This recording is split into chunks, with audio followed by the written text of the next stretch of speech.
भारत की आज़ादी के बाद 1950 में जब संविधान लागू हुआ, उसके बाद से देश में राष्ट्रपति का चुनाव होना शुरू हो गया।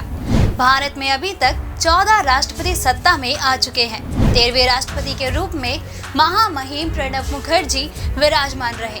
सन 2012 से 2018 तक वे इस पद की गरिमा बनाए हुए थे। वह भारतीय राजनीति के उन गिने चुने नेताओं में से एक थे जिनका सम्मान सभी दलों के सदस्य एक समान करते हैं और प्यार से उन्हें प्रणब दा बुलाते हैं। आज उनके जन्म दिवस पर आइए जानते हैं उनके जीवन और राजनीति सफर के कुछ अनोखे किस्सों के बारे में। नमस्कार, स्वागत है आपका प्रभात प्रकाशन के हमारे YouTube चैनल पर। अगर आप हमारे चैनल पर पहली बार आए हैं तो हमारे चैनल को लाइक और सब्सक्राइब करना ना भूलें। तो चलिए शुरुआत करते हैं हम आज की यह वीडियो। 11 दिसंबर 1935 को पश्चिम भूमि के वीरभूम के छोटे से गांव मेराती में जन्मे प्रणब दा जमीन से जुड़े असाधारण व्यक्तित्व के लिए जाने जाते थे। उन्होंने कोलकाता से राजनीति शास्त्र और इतिहास विषय में MA किया और कोलकाता विश्वविद्यालय से LLB की डिग्री भी हासिल की।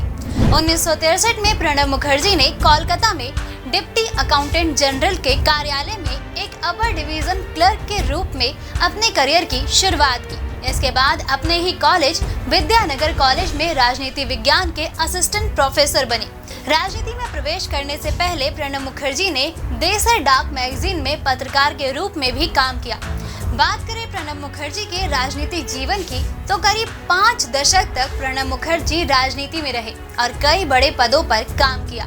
इंदिरा गांधी सरकार में भी अहम भूमिका निभा चुके मुखर्जी को कांग्रेस का सबसे बड़ा और भरोसेमंद चेहरा माना जाता था।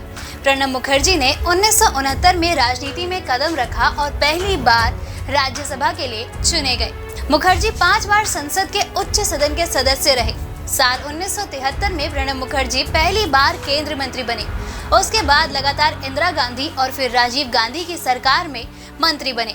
1973 से 1974 में इंदिरा गांधी सरकार में वह उद्योग, जहाज रानी एवं परिवहन, इस्पात एवं उद्योग उप मंत्री और वित्त राज्य मंत्री रहे। 1980 में प्रणब मुखर्जी को राज्यसभा में कांग्रेस का नेता बना दिया गया और वह 1985 तक राज्यसभा में सदन के नेता रहे। साल 1982 में प्रणब दा इंदिरा गांधी के प्रधानमंत्री कार्यकाल में भारत के वित्त मंत्री बने।